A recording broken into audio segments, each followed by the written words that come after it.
함께 읽은 본문 말씀 가지고 하나님 유다 백성을 추적하시다, 이런 제목 하에 가스펠 프로젝트 5권 9번째 이야기 함께 나누도록 하겠습니다. 여러분, 메뚜기 하면 뭐가 생각이 나세요? 메뚜기. 아마 이렇게 웃으시는 분들은 유명한 개그맨 생각하시겠죠. 그쵸? 유명 개그맨. 제가 그 개그맨이 인기가 별로 없었을 때는 그 사람 닮았다는 이야기를 진짜 많이 들었어요. 누구냐면 유재석이라고. 닮았어 이러고 계시는데 감사합니다. 근데 인기가 많아지니까 저를 누구도 유재석 닮았다고를 안 해요. 인기 없을 때는 유재석 닮았네가 약간 비하와 놀림의 표현이었는데, 지금은 누구한테든지 유재석 닮았네요 그러면 칭찬이 됐거든요. 그랬더니 저보고 유재석 닮았다는 소리를 다들 안 하더라고요. 그러고서는 이제 저보고 흔한 얼굴이다, 어디서든 볼 수 있는 얼굴이다, 어디서 본 것 같다, 이런 이야기만 이제 들려옵니다. 근데 저는 메뚜기 하면 떠오르는 기억이, 아주 어린 시절에 방학 숙제로 잠자리 잡으러 많이 다니잖아요. 잠자리 잡다가 풀밭 사이에 숨어 있다가 갑자기 펄짝 뛰어오르던 그 메뚜기. 근데 어느 날 보니까 제가 아주 어린 나이에 어느 호프집에 가게 됐는데, 좀 이상하네요. 교회 살리가 아닌가? 제가 마신 건 아니고 어쨌든 심부름 삼아 갔는데 거기에 메뚜기를 튀겨갖고 나오더라고요. 요즘도 나오는지 모르겠어요. 요즘 나와요? 아시면서 모르세요? 모르시구나. 할렐루야. 다 경건하셔가지고. 예전에 그게 나와가지고 제가 그 어린 나이에 충격을 받았던 기억이 납니다. 풀밭 사이를 폴짝폴짝 뛰어다니던 그 귀여운 메뚜기가 이렇게 튀겨져가지고 사람들 입으로 들어가고 있다니, 그걸 막 충격을 받아가지고 한동안 식음을 전폐하지는 못하고 굉장히 마음 어려워했던 기억이 납니다. 메뚜기는 우리에게 이렇게 친근한 이미지 혹은 추억과 낭만 속의 곤충으로 남아 있는데, 사실 전 세계적으로 보면 메뚜기는 우리에게 그런 이미지 혹은 그런 존재가 아니라 무서운 해충입니다. 무서운 해충. 메뚜기 떼와 관련된 가장 유명한 성경 속의 사건이 있는데 뭐냐면, 애굽에 하나님께서 10가지 재앙을 내리시잖아요. 그 10가지 재앙 중에 8번째 재앙이 뭐였느냐, 바로 메뚜기 재앙이었습니다. 이 메뚜기가 습격해가지고 바로가 이스라엘 백성들을 끝까지 안 보내주고, 가려면 애들은 놓고 어른들만 가라, 예배드리고 올 거니까 애들은 여기 있어도 되잖아. 그러니까 하나님이 메뚜기로 팍 치시는데 모든 애굽에 있는 초록 색깔 띄는 것들은 다 먹었다. 메뚜기가 다 먹어서 이제 남은 것이 없었다. 성경이 그렇게 기록을 하고 있습니다. 도대체 메뚜기 떼가 얼마나 크게 활약을 하길래, 얼마나 대단하길래 그럴까? 제가 자료 화면을 준비했습니다. 한번 보시죠. 저게 뭐냐면요, 새가 아니에요. 저 하늘에 뭐 엄청 많이 보이죠? 저기 아프리카 케냐에 메뚜기 떼가 출현한 건데요. 이 메뚜기 떼가 쫙 나타나가지고 저 푸르른 풀밭을 쫙 뒤덮고 나면 이렇게 됩니다. 짜잔, 보여주세요. 아무것도 안 남았죠. 이렇게 다 먹어치워버린대요. 메뚜기가 식성이 얼마나 좋은지. 비가 많이 오고 난 뒤에, 홍수가 범람하고 난 뒤에 메뚜기가 번성을 엄청 많이 하는데, 번성하고 나서 한번 싹 쓸고 가면 저렇게 된다는 거예요. 낭만적이지 않죠? 이제 앞으로 메뚜기 나오면 여러분 어떻게 하셔야 되겠어요? 이를 갈아야 되겠죠. 이놈의 메뚜기들 하면서. 전혀 낭만적이지도 친숙하지도 않은 해충입니다. 제가 왜 오늘 설교 초반에 이렇게 메뚜기 이야기를 계속 하느냐, 이유가 있습니다. 바로 오늘 우리가 함께 읽은 이 요엘서가 메뚜기 때문에 엄청난 피해를 당한 이스라엘 백성들을 향하여 하나님이 주시는 메시지이기 때문에 그렇습니다. 큰 피해를 당한 시점에 하나님께서 이들에게 무엇을 말씀하시고 싶으셨을까? 전대미문의 사건을 겪은 큰 어려움을 당한 이들에게 하나님께서 무엇을 알려주고 싶으셨을까? 그것은 오늘 우리에게도 똑같이 주어지는 말씀이 되겠지요. 같이 한번 살펴보도록 하겠습니다. 첫 번째 요점은요, 바로 이것입니다. 하나님은 자기 백성이 자신의 죄를 슬퍼하게 하십니다. 하나님은 자기 백성이 자신의 죄를 슬퍼하게 하십니다. 요엘서 1장 2절에 선지자 요엘은 이렇게 말합니다. 너희 날에나 너희 조상들의 날에 이런 일이 있었느냐. 전대미문의 사건이 벌어졌다는 거예요. 한 번도 본 적 없는 일들이 일어났다는 것입니다. 한 번도 경험해보지 못한 엄청난 피해를 당했습니다. 그 피해의 주체가 구체적으로 4절에 기록되어 있는데 4절 말씀 띄워주시면 같이 읽어보겠습니다. 시작. 팥중이가 남긴 것을 메뚜기가 먹고 메뚜기가 남긴 것을 느치가 먹고 느치가 남긴 것을 황충이 먹었도다. 자, 우리말 성경에는 네 종류의 해충이 나와가지고 다 갉아먹어서 이런 일이 도저히 없었는데 너무 큰 피해를 당했다 이렇게 말하는 것 같잖아요, 그렇죠? 그런데 히브리어 본문으로 보면 이 네 개, 팥중이, 메뚜기, 느치, 황충이 모두가 다 메뚜기를 지칭하는 단어들이에요. 제가 놀랐어요. 제가 이 본문을 좀 공부하고 연구하다가 아니 메뚜기를 지칭하는 단어가 네 개나 되나 싶어가지고 좀 찾아보니까 구약 성경에 메뚜기를 지칭하는 단어가 10개래요. 10개. 그만큼 이제 농경 사회 속에서 메뚜기는 너무 큰 두려움이고 너무 큰 피해를 주는 존재이기 때문에 이렇게도 부르고 저렇게도 부르고 지방 사투리에 따라서 이렇게도 부르고 저렇게도 부르고 했던 것이겠죠. 그런데 그 가운데 네 개를 지칭해 가지고 부르는데 이것은 이 숫자 4는요. 성경 특히 구약 성경의 묵시문학 중에서 종말적인 중요성을 지니고 있기 때문에 요엘 선지자는 이 메뚜기의 일들이 하나님의 날 여호와의 날 심판의 때에 이루어질 하나님의 심판을 보여주는 전조 증상이라는 것을 증명하고 그것을 강조하려고 메뚜기의 동의어 4개를 지금 쓰고 있는 것입니다. 그렇기 때문에 다 황충도 먹었고 뭐 팥중이도 먹었고 그렇구나가 아니라 메뚜기들이 와서 먹었다 이 말이에요. 메뚜기들이 어마어마한 메뚜기들이 아까 그 보셨죠? 새처럼 막 화면을 막 뒤덮은 그 메뚜기들이 와서 모든 작물들을 다 먹어치운 엄청난 피해의 일들이 있었다는 것입니다. 그걸 강조하려고 동의 반복을 했다는 말이죠. 자, 근데 메뚜기 떼에 의해서 너무 큰 피해를 당하다 보니까 어떤 일까지 일어났느냐? 9절 말씀 1장 9절에 보니까 이렇게 기록되어 있어요. 소재와 전제가 여호와의 성전에서 끊어졌고 소제와 전제는 뭐예요? 번제와 함께 하나님께 매일 드려지는 제사인데요. 곡식을 통해서 드려지는 제사란 말이에요. 근데 이게 더 이상 성전에 수입이 들어오지 않으니까 성전에서도 이걸 가지고 하나님 앞에 소제와 전제로 예물을 드릴 수 없는 상황이 된 거예요. 그러니까 아무도 먹을 것을 가지고 있지 못한 상태. 모든 먹을 것들이 다 날아가 버린 상태. 메뚜기 때문에 이런 일이 있었답니다. 먹을 게 없어진 수준을 넘어서 하나님 앞에 이제 더 이상 예배도 드릴 수 없을 만큼 핍절한 상태가 되었다. 황폐화되었다. 이런 겁니다. 이런 일이 왜 일어났을까? 선지자 요엘은 말합니다. 1장 15절에 슬프다 그날이여 여호와의 날이 가까웠나니 곧 멸망같이 전능자에게로부터 이르리로다. 하나님의 심판의 때가 이르렀다.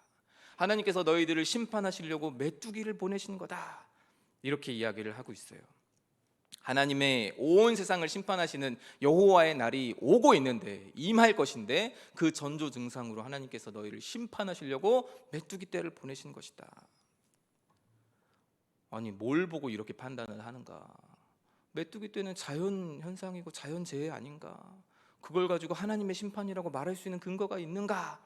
있습니다, 여러분. 신명기 28장에 보면요. 너무 유명한 말씀이죠. 하나님께서 모세를 통해 언약 백성에게 들어가도 복을 받고 나가도 복을 받고 들어가도 복을 받고 나가도 복을 받고 이게 인 앤 아웃이잖아요. 인 앤 아웃. 다 아시죠, 여러분?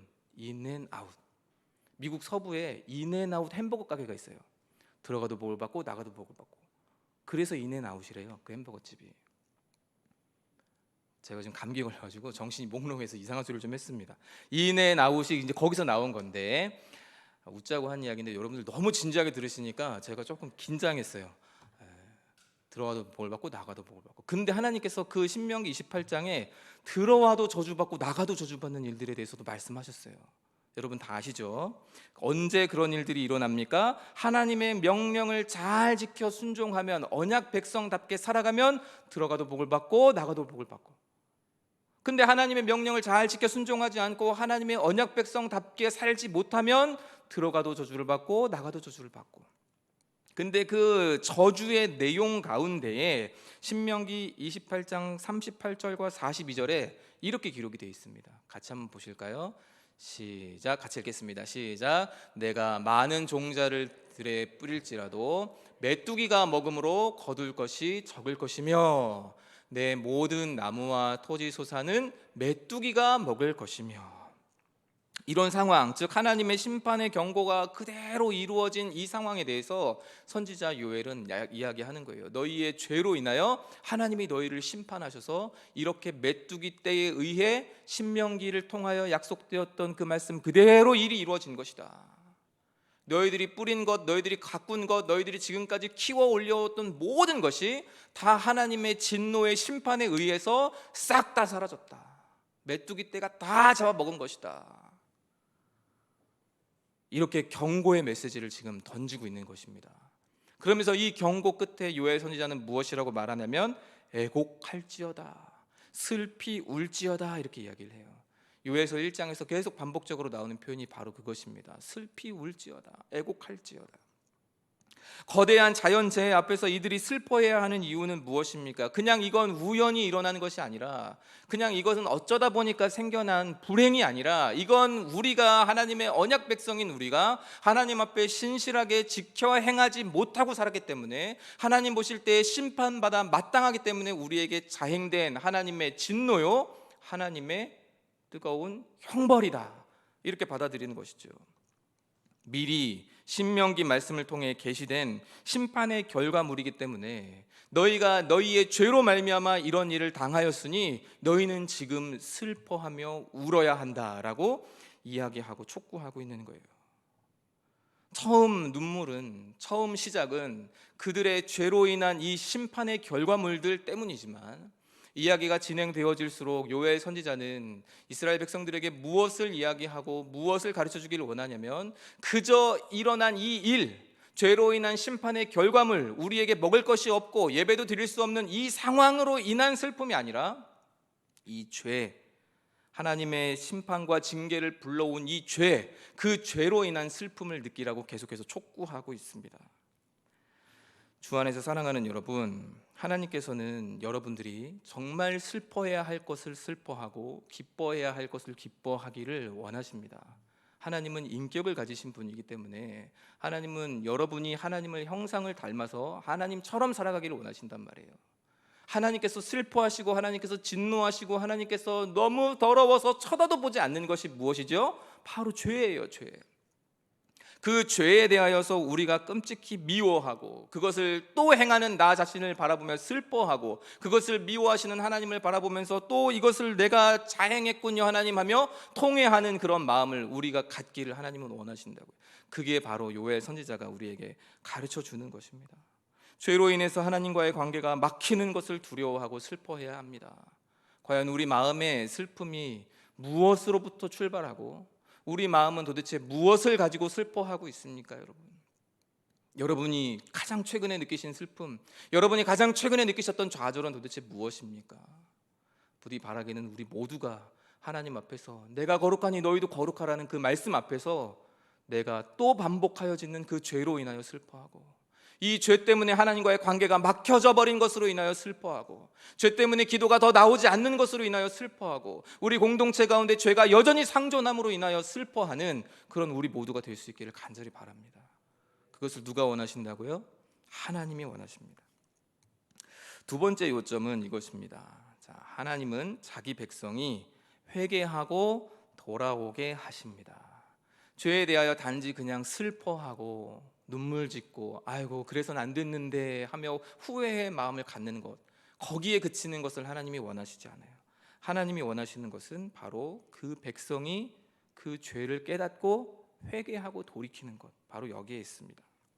이렇게 큰 심판을 통해 하나님은 자신의 언약 백성들에게 범죄한 사실로 인해 슬퍼할 것과 동시에 이것을 요구하십니다. 요엘서 2장 14절, 우리 같이 읽었던 본문이죠. 같이 읽어보겠습니다. 시작. 여호와의 말씀에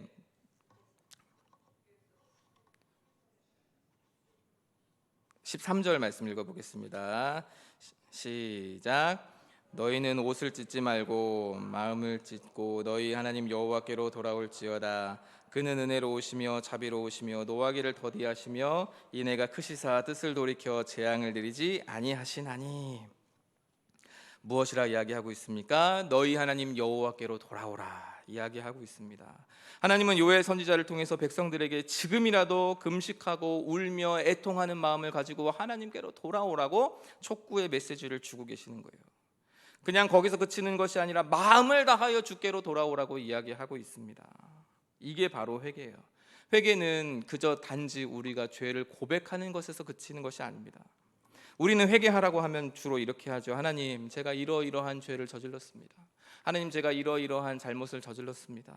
하나님, 제가 이만저만하게 잘못한 것 같은데 이런 것 좀 잊어주십시오. 하나님, 제가 다 기억나지는 않은데 언젠가 무언가 죄를 짓기는 지었을 것입니다. 제가 부지 중에 지은 죄라도 하나님께서 기억하지 마시고 다 용서해 주십시오. 예수님의 이름으로 기도합니다. 아멘. 회개했다. 용서받았다. 우리가 회개했다고 하면서도 다시 똑같은 죄를 짓고 다시 똑같은 죄에 의하여 걸려 넘어지는 이유는 우리의 회개가 항상 생각과 입술의 영역에만 머물러 있기 때문에 그렇습니다. 그러나 성경은 회개를 그렇게 가르치지 않아요. 회개는 입술로 하는 것이 아닙니다. 그럼 회개는 무엇으로 하는 것일까요? 회개는 삶으로 하는 것입니다. 우리의 삶으로 하는 것이 바로 회개입니다. 회개는 철저한 돌이킴입니다. 잘못된 길을 걸어가던 그때에 유턴해서 방향을 틀어야 되는데 여전히 아이고 이 길 가면 안 되는데 잘못된 길 가서 죄송합니다 하나님, 잘못된 길 가서 죄송합니다, 제가 이 길 다시는 안 가게 도와주세요, 이 길로 가지 않겠습니다, 이 길로 가지 않겠습니다 하면서 쭉 그 길 걸어가면 어떻게 되겠어요? 그건 회개가 아니에요. 그건 돌이키지 않았잖아요. 그건 잘못된 길을 여전히 걸어가면서 입술만 살아있는 거예요. 하나님은 그것을 회개라고 치지 않으시는 거죠. 너희는 여호와께로 돌아오라, 돌이키라. 이게 바로 회개입니다. 옛 습관과 태도에서 돌이키고 더 이상 악한 행실을 반복하지 않도록 끊어내는 것, 이것이 바로 회개입니다. 말로는 잘못했습니다, 제가 이래서는 안 되는데 하나님 저 연약함 아시지요, 용서해 주세요 하면서 똑같은 일을 계속해서 반복하고 있으면 물론 하나님은 7번씩 70번이라도 우리를 용서하시고 품어주시는 분이시지만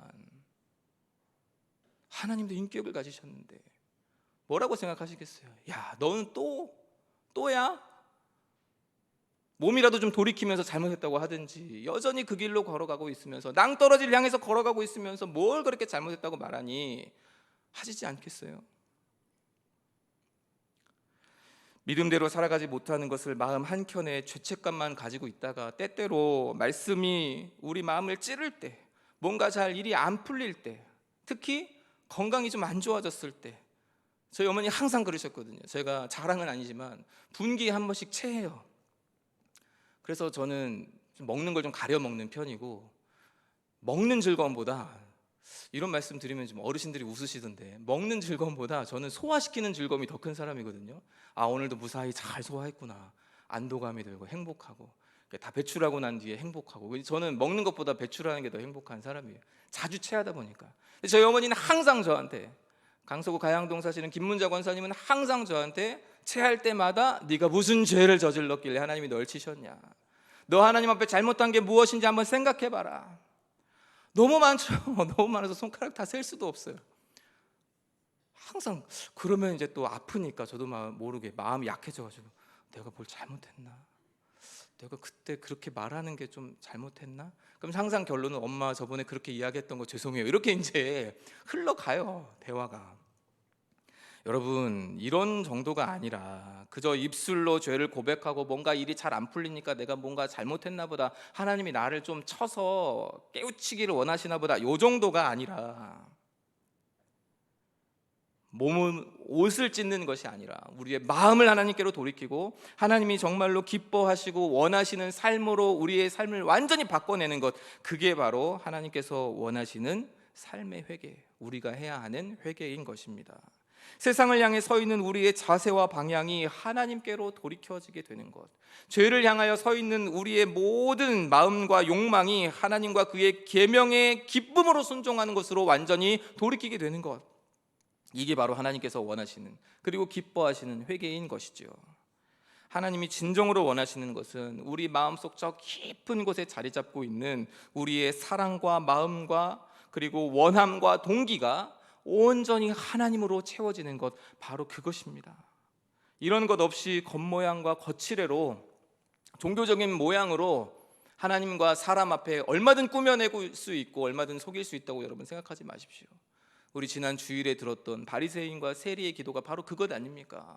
바리새인은 사람들 앞에 서서 당당하게 이야기하잖아요. 나는 일에 2번씩 금식하고 소득의 11조를 드리고, 나는 저 세리와 같지 않고 창기와 같지 않고 이방인 같지 않고 나는 이렇게 거룩하게 살아갑니다. 여러분, 그 기도할 시간이 아니잖아요. 그때가 하늘로 올라가는 연기를 바라보면서 하나님 앞에 그 연기에 내 마음을 담아서 기도하는 시간인데, 우리의 잘못한 것을 하나님 앞에 아뢰이는 그런 시간인데 자기 자랑을 드러내고 자기 자신을 향하여 기도하고 있다고 주일날 말씀 듣지 않았습니까? 하나님이 원하시는 것이 그것이 아니죠. 사람은 속일 수 있을지 몰라도 하나님은 속일 수 없습니다. 그리하여 우리가 옷이 아닌 마음을 찢고 통회하며 자복하여 하나님께 우리 죄를 고하고 돌이키는 회개로 나아가기를 하나님 원하세요. 그러면 그 하나님 원하시는 대로 우리가 하면 어떻게 될까요? 하나님이 어떻게 하실까요? 아까 우리 읽었던 13절 말씀에 또 이렇게 적혀 있습니다. 그는 은혜로우시며 자비로우시며 노하기를 더디하시며 인애가 크시사 뜻을 돌이켜 재앙을 내리지 아니하시나니. 그 은혜로움과 자비로움과 노하기를 더디함과 인애가 큰 모든 것이 다 여러분에게 준비되어져 있습니다. 우리가 무엇할 때요? 뜻을 돌이켜 여호와께로 돌아갈 때, 회개할 때, 내 지은 죄가 너무 커서 하나님 앞에 감히 용서해 달라는 말도 못하겠다, 이런 양심적인 분들이 간혹 계세요. 근데 여러분, 그것을 기억하셔야 됩니다. 하나님께서 성자 예수 그리스도를 이 땅에 보내셔서 십자가에 못 박으실 때에, 그리고 그 생명을 취하실 때에 그분께서는 이미 누구의 죄를 다 용서하고 누구를 받아들일 것인지, 예수 그리스도 안에서 받아들일 것인지, 그래서 그들의 모든 죄를 그리스도의 어깨 위에 다 짊어지게 할 것인지 이미 다 작정하셨고, 이미 다 계획하셨고, 이미 다 하나님의 놀라운 섭리와 경륜 가운데 이미 다 뜻을 세워놓고 계셨어요. 예수님이 십자가에 못 박히실 때 여러분의 이름이 하나님의 마음에 있었을까요? 없었을까요? 2000년 전이니까 없었겠죠, 그렇죠? 있었을까요? 없었을까요? 뭐 이렇게 개미 기어가는 소리로 말씀을 하세요. 없었으면 제가 질문도 안 했죠. 자, 다시 한번 담대한 마음으로, 있었을까요? 없었을까요? 그래요, 있었습니다. 여러분의 이름이 다 우리 주님 마음에 이미 있었어요. 그때에 하나님께서 예수 그리스도의 십자가에 여러분의 죄를 다 담당시키실 때에 여러분이 지금 지은 그 죄도 하나님 다 알고 계셨어요. 1년 뒤에 여러분 무슨 죄 지을지 아세요? 모르세요? 모르죠. 하나님은 다 알아요. 아는데도 용서하시기로 작정하셨다는 거예요. 그리고 이미 그 죄까지도 다 그리스도께서 십자가에 담당하셨어요. 그러면 이미 용서받은 것을 가지고 용서해달라고 쭈뼛쭈뼛하고 차마 이건 말 못하겠어, 어리석은 일입니까? 지혜로운 일입니까? 어리석은 일이죠. 통장 잔고에 이만큼 공이 막 이렇게 많은데 은행 가가지고 내가 돈을 찾아도 되나, 찾으면 안 되나 쭈뼛쭈뼛하고 창고에 갈까 말까 굉장히 지혜로운 모습이죠. 이해가 잘 안 되세요? 여러분, 이미 하나님께서는 큰 인애와 사랑으로 다 용서하기로 작정하고 그리스도 예수 안에서 여러분을 부르셨어요.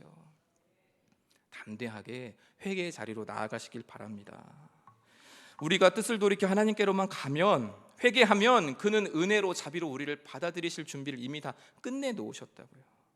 우리가 지은 죄가 아무리 크고 무거워도 하나님은 이미 그리스도 예수 안에서 여러분의 모든 죄를 다 도말하셨습니다. 우리는 이거 믿고 사는 사람들이잖아요.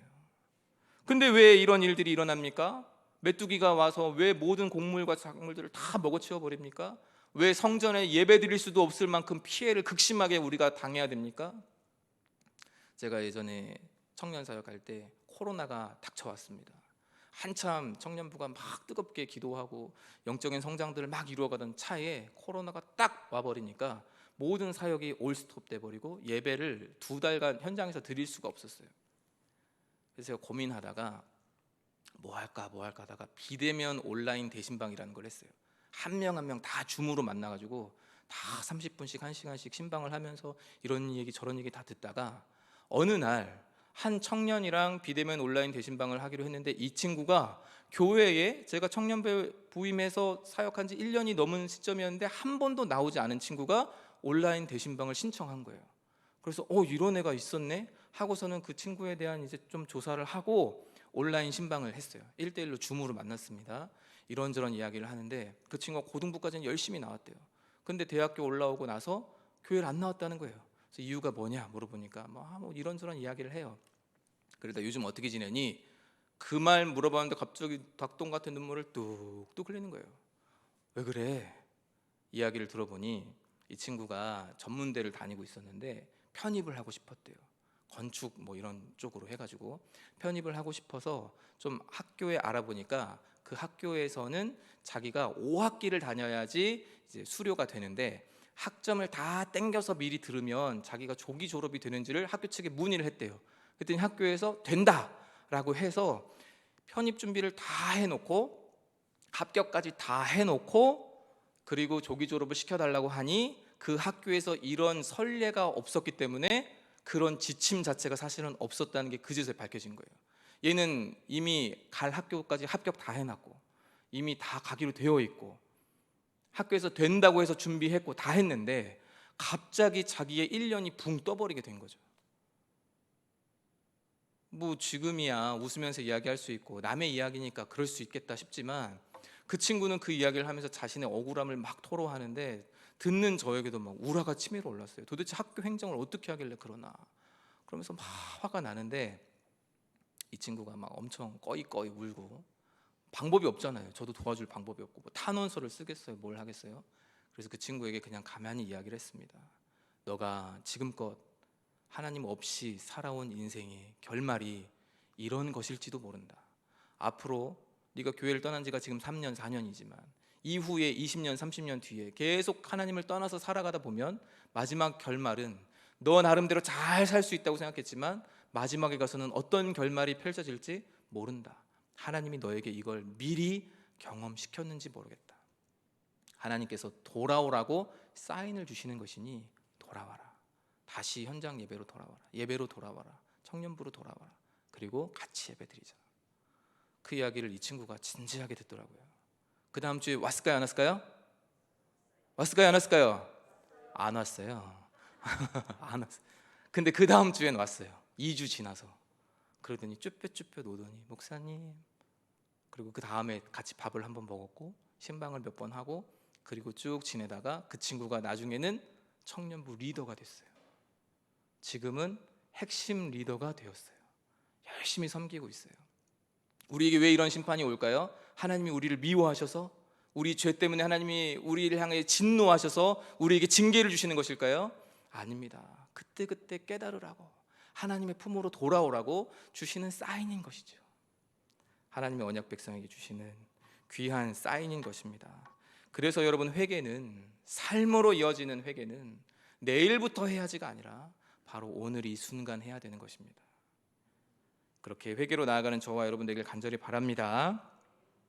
세 번째 요점은 바로 이것입니다. 하나님은 자기 백성을 성령으로 회복시킬 것을 약속하십니다. 자, 그렇게 회개하며 주께 돌아올 때에 하나님은 우리에게 성령의 선물을 주시겠다고 요엘 선지자를 통해서 약속해 주셨습니다.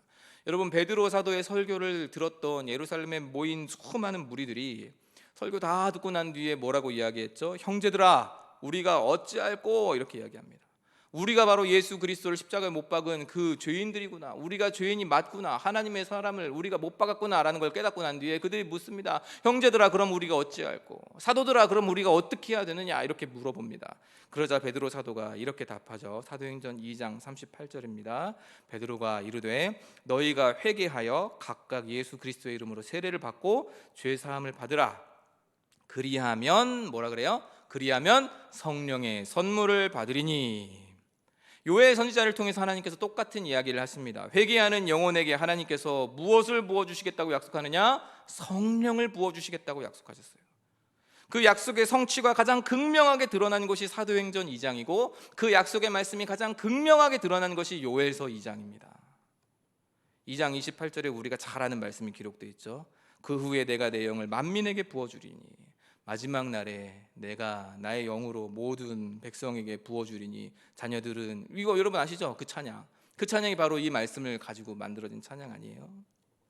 성령을 부어주시겠다. 회개하는 영혼에게, 하나님께로 돌아오는 그 영혼에게 하나님께서 하나님의 영을 부어주시겠다. 그럼 그 성령의 임재와 충만을 통해 우리는 무엇을 얻습니까? 뭔가 신비로운 것들이 보이고 대단한 능력들이 펼쳐지고 손을 얹은 즉 병들이 다 떠나가고 미래를 맞추고 이런 일들이 펼쳐지나요? 그런 것이 아니죠. 물론 그런 은사들도 있고 그런 신비로운 역사들도 일어나지만 그것이 주는 아닙니다. 성령의 임재와 충만은 우리에게 무엇을 주느냐? 바로 신비로운 성삼위 하나님께서 친히 우리 가운데 거하시며 우리와 직접 교제하시겠다는, 우리에게 자신들을 내어주시겠다는, 하나님 당신을 우리에게 내어주시겠다는 약속인 것입니다.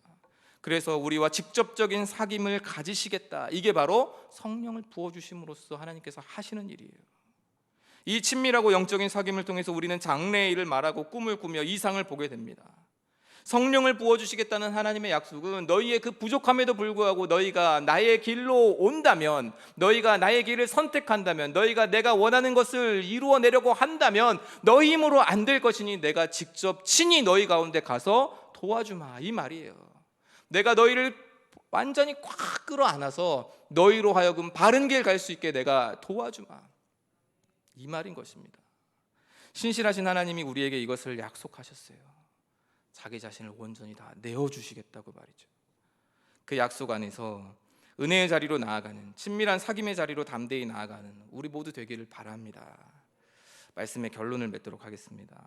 여러분, 사실 요엘서는요, 구체적으로 유다 백성들이 무슨 죄를 지었는지 안 말해요. 너희가 이런 죄를 지어서 메뚜기 떼가 이렇게 창궐했고 너희의 모든 곡식이 다 없어진 거다, 이렇게 말하지 않습니다. 다른 선지자들은 다 이야기하거든요. 너희의 음행으로, 너희가 우상 숭배했기 때문에, 너희가 내가 아닌 다른 무언가를 의지해서 내가 너희를 이렇게 치는 것이다, 이런 이야기가 나오는데 너희가 무슨 죄를 지었다는 얘기가 안 나와요, 요엘서는. 그러면서 그저 회개하라고 촉구하고 여호와 앞에서 슬퍼하며 돌이키라고만 말하고 있습니다. 그리고 회개하게 되면 하나님께서 어떤 은혜를 베푸실 것인지 그걸 알려줘요. 이 사실이 우리에게 알려주는 것은 무엇일까요? 저는 말씀을 묵상하다가 하나님은 우리가 저지른 죄의 목록과 내용에 관심이 있으신 것이 아니라 하나님은 우리 그 자체에 관심이 있으시기 때문에 너희가 무슨 죄를 지었기 때문에 내가 너희를 심판한다고 말씀하지 않으신 것이 아닌가 하는 생각이 들었습니다. 동시에 심판이라고 하는 것이, 메뚜기 떼가 창궐해서 모든 곡식들을 다 잡아먹은 그것이 저주가 아니라 하나님께서 징계하셔서 우리를 영원한 절망의 구렁텅이로 몰아넣는 것이 아니라 회개하고 다시 돌아오게 하시려는, 돌이키게 하시려는 하나님의 사랑의 도구일 뿐이구나 하는 것을 깨닫습니다. 그럼 여러분, 우리가 살면서 찾아오는 수많은 어려운 일들을 당할 때 하나님으로부터 징계를 받는 것처럼 여겨지고 하나님의 심판 아래 놓인 것처럼 여겨질 때, 건강상의 문제를 당할 때, 실직하게 되었을 때, 여러 많은 사건 사고를 당하게 되었을 때, 인간의 힘으로 도저히 해결할 수 없는 어려움의 굴레 속에 있을 때에 우리는 어떻게 생각해야 합니까? 하나님께서 원하시는 것은 내가 나의 죄를 슬퍼하고 하나님께로 돌이키며 하나님이 주시는 성령의 충만한 가운데 그분과 친밀하고도 깊은 영적인 교제 나누는 것을 하나님 원하시고 계시는구나, 내가 삶의 방향을 어디에 맞추고 있는가 돌아봐야 되겠구나, 여기에 하나님의 뜻이 있다라는 것이죠.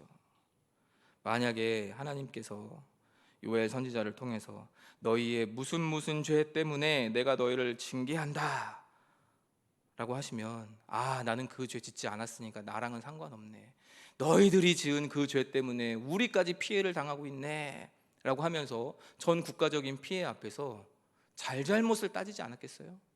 또 다른 누군가를 정죄하는 그 죄에 또 빠지지 않았겠습니까? 그렇다면 우리는 모두에게 이런 심판과 같은, 하나님의 징계와 같은 어려운 일들이 다 찾아온다는 것을 기억하고, 그때에 하나님께서 원하시는 것은 우리가 특정 어느 죄에 대하여 그것을 끊어내는 수준이 아니라 하나님의 마음을 헤아리며 하나님께로 더 가까이 다가가는 것, 그것을 하나님이 원하시는 것을 알고 죄와 싸우고 하나님 앞으로 더욱 나아가는 그런 일들이 있어야 하겠다는 것을 말씀을 통해 결론으로 여러분들에게 전달하고자 합니다. 사랑하는 여러분, 우리도 똑같은 국가적인 재난을 당했습니다. 전 세계적인 어려움을 우리 똑같이 겪었습니다. 이게 하나님의 심판인지 아니면 그저 천재지변과 같은 특정한 그런 사건인지 우리로서는 다 헤아릴 수 없죠.